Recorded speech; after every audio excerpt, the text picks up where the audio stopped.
Hello, story lovers. Welcome back to my channel, Madly in Love Part 298.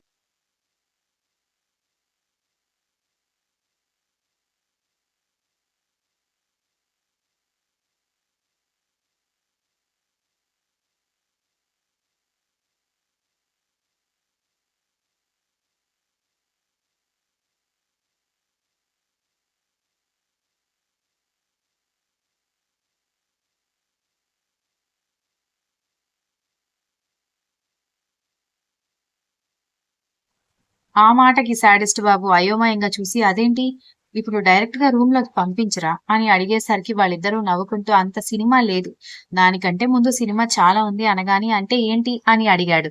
బయటకొచ్చాక నీకు తెలుస్తుంది, ముందైతే time waste చేయకుండా రారా బాబు అని పిలవడంతో సరేనంటూ కర్ణ రెడీ అయి వాళ్ళతో కలిసి బయటకొచ్చాడు.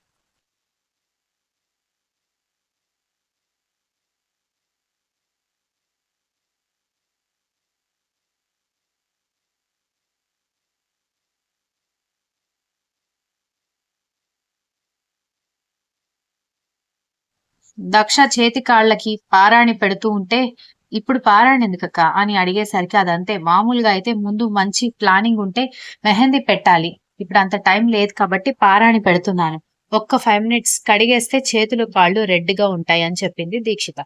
దాంతో దక్ష నీరసంగా అద్దం ముందు కూర్చుని అక్క, అసలే ఉదయం నుంచి పెళ్లి కార్డ్స్ డిస్ట్రిబ్యూట్ చేస్తూ ఊరంతా తిరగడమే సరిపోయింది, ఇంకా కంప్లీట్ గా ఎండాకాలం రానే లేదు, ఎండ మండిపోతుంది, కార్ ఏసీలో కూర్చుంటే తప్పితే బ్రతకడం కష్టంగా ఉంది.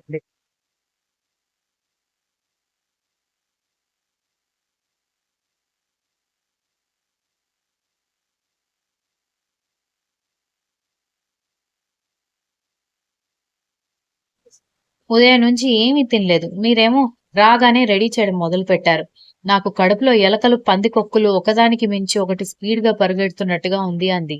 అయ్యో సారీ మర్చిపోయాను, కాఫీ మాత్రమే తాగావు కదా, ఒక్క నిమిషం గులాబ్ జామున్ కలాకండ్ స్వీట్స్ అన్ని తెప్పించింది బామ్మ, గులాబ్ జామున్ తీసుకొస్తాను ఉండు అంటూ వంటగదిలోకి వెళ్ళింది దీక్షిత.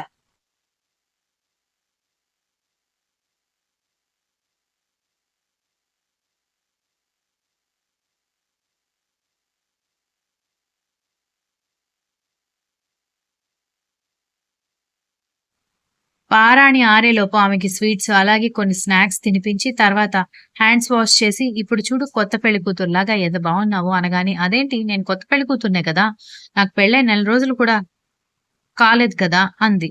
అవును ఏదో ఫ్లోలో అలా అన్నాను అంటూ పద అంటూ ఆమెని బయటికి తీసుకుని రాగానే విరాట్ వాళ్లతో మాట్లాడుతున్న శాడిస్ట్ బాబు కళ్ళు ఒక్కసారిగా మెరిస్తే తన ప్రియ సఖికి తెగ లైన్ వేస్తూ ఉండేసరికి చూసావా మనవాడు అక్కడే మెలికలు తిరిగిపోతున్నాడు అన్నాడు విరాట్.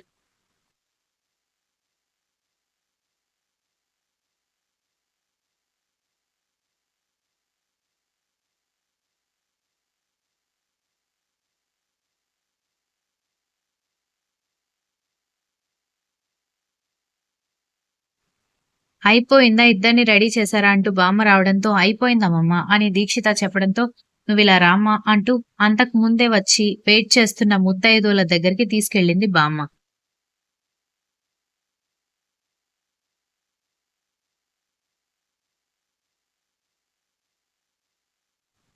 దక్ష అయోమయంగా చూస్తూ ఉంటేనే జాకెట్ ముక్క ఆకు ఒక్క కొన్ని గాజులు ఇచ్చి "ఇవి వాళ్ళకి ఇవ్వమ్మా" అని ఒక్కొక్క ముత్తైదువ చేతికి ఇప్పించింది బామ్మ. 12 మంది ముత్తైదువులకి వాయనాలు ఇప్పించిన తర్వాత వాళ్ళ చేత ఆశీర్వాదాలు కూడా ఇప్పించి ఇప్పుడు మన ఇంట్లో వాళ్ళ ఆశీర్వాదం నువ్వు నీ మొగుడు కలిసి తీసుకోండి అని చెప్పింది.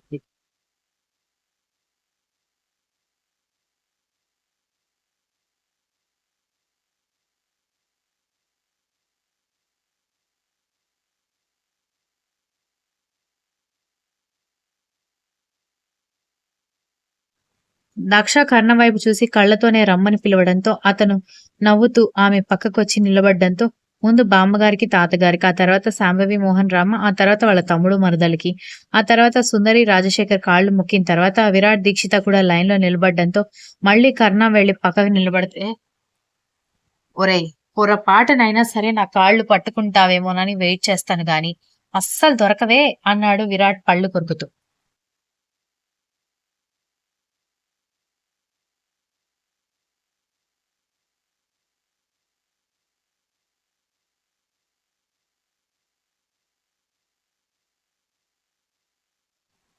అందరూ నవ్వుకుంటే సరే సరే రండి ఎక్కువగా టైం లేదు అంటూ ఇద్దరిని కూర్చోబెట్టి ఒకటే విస్తరాకు స్వీట్స్ రైస్ కర్రీస్ పెట్టి ఒకరికొకరు తినిపించుకోండి అని చెప్పడంతో ఇది ఆల్రెడీ పెళ్లిలో చేశాం కదా మళ్ళీ ఎందుకు అనగానే ఇప్పుడు కూడా చేయాలి అని చెప్పింది బామ్మ. తప్పదా, చూడు మా బావ వాళ్ళు కోతుల్లాగా ఇటువైపే చూస్తున్నారు అనగానే విరాట్ గతుక్కుమని అలాగే ఉంటుందే అలాగే ఉంటుంది, మాకెలాగో ఈ ముచ్చట్లన్నీ తెలియదు, కనీసం మీకు చేస్తున్నప్పుడైనా ఎంజాయ్ చేయండి అన్నాడు విరాట్.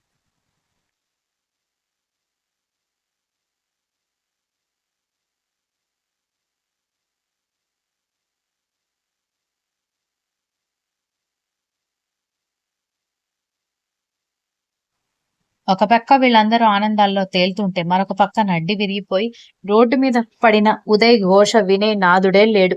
శాడిస్ట్ బాబు దక్ష ఇద్దరు ఒకరికొకరు ప్రేమగా భోజనం తినిపించుకున్న తర్వాత అందరూ నవ్వుకుంటూ చూస్తూ ఉండగానే బామ్మ పెద్ద పళ్ళాల్లో తమలపాకులతో చుట్టిన చిలకలు తీసుకుని రావడంతో ఏంటమ్మమ్మ ఇదంతా అనగానే వీటిని చిలకలంటారు, నువ్వు 5 వేళ్లకి 5 తగిలించుకుని వాడికి తినిపించాలి అని చెప్పింది.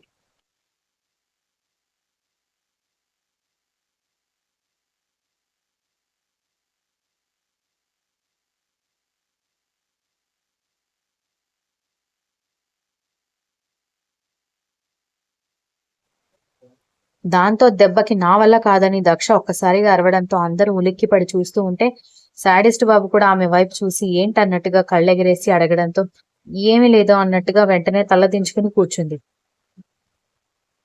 అవి అదే నీకు తినిపించాలి కానీ మేడం గారు సిగ్గుపడుతున్నారు అని విరాట్ అనగానే ఎందుకు సిగ్గు అని అంటూ ఆమెకి ఎదురుగా వచ్చి కూర్చుని నేను కూడా వాటిని ఎప్పుడూ టేస్ట్ చేయలేదు, నువ్వు తినిపిస్తే ఎలా ఉంటుందో చూస్తాను అన్నాడు శాడిస్ట్ బాబు.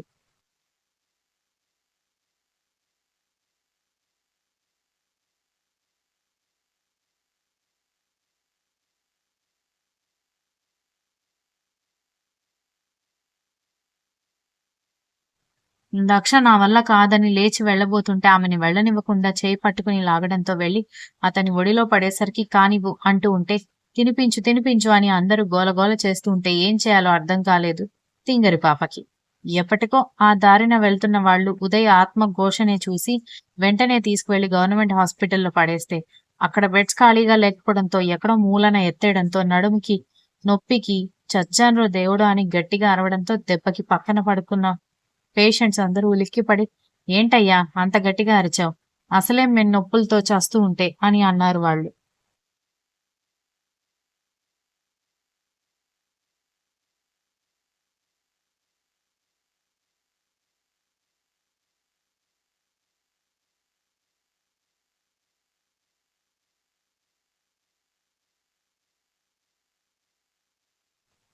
నాకు కూడా నొప్పిగా ఉంది స్వామి, నేను కూడా అందుకే అరుస్తున్నానని ఉదయ్ ఆర్తనాదాలు పెడుతూ ఉంటే ఇది గవర్నమెంట్ హాస్పిటల్, ఇక్కడ ఇలాగే ఉంటుంది, ఎప్పటికో మనం గుర్తొస్తే మన దగ్గరకు వచ్చి ఒక ఇంజెక్షన్ చేసి పోతారు, దానివల్ల ఒక రోజు బాగుంటుంది ఆ తర్వాత మళ్ళీ మామూలే అనగానే ఉదయ్ వెంటనే వాళ్ళ అమ్మా నాన్నకి ఫోన్ చేశాడు. దాంతో తల్లి వెంటనే భర్తకి విషయం చెప్పి వెళ్దాం అని అనగానే ఎక్కడికి వెళ్ళేది, ఎక్కడికి వెళ్ళడానికి వీల్లేదు అనగానే అదేంటండి వాడల్లా హాస్పిటల్లో నరకం చూస్తుంటే వద్దంటారేంటి మీరు అంది.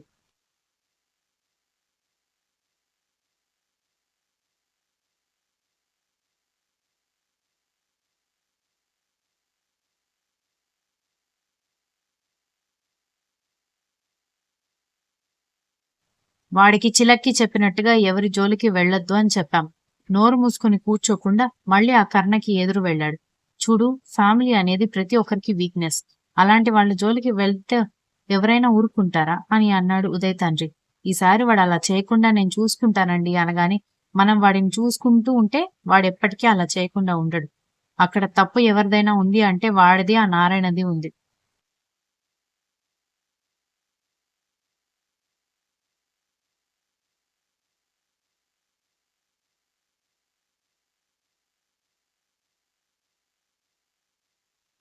కానీ ఇప్పుడు ఎవరిని తప్పు పట్టడం వల్ల జరిగిపోయిన దాన్ని మార్చలేనప్పుడు వాళ్ళకి దూరంగా ఉండాలి, అంతేగాని ఇలా బాగా ప్రతీకారాలు అంటూ వెళ్తే ఇలాగే ఉంటుంది. కొన్ని రోజులు గవర్నమెంట్ హాస్పిటల్లో సరైన వైద్యం లేక అల్లాడితే అప్పుడు నీ కొడుక్కి బుద్ధొస్తుంది అన్నాడు. Continuous. If you like the story please like share comment and don't forget to subscribe.